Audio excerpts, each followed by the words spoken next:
গিবত বা পরনিন্দা করা এটাও কিন্তু জায়েজ পারমিটেড আপনি করতে পারবেন।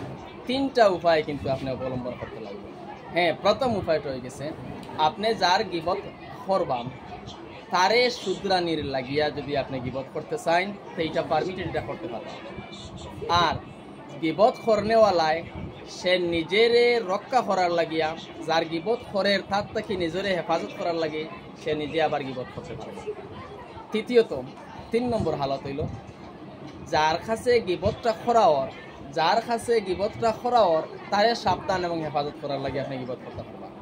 এই 3 অবস্থা ব্যতীত অন্য কোনো হালতও আপনি গিবত করতে পারতেন না। আর গিবত করা অন্য কোনো হালত এই ক্ষেত্রে হইব মরা বাইয়ের মাংস খাওয়ার সমান। এটা হারাম, নাজাইজ, অবৈধ।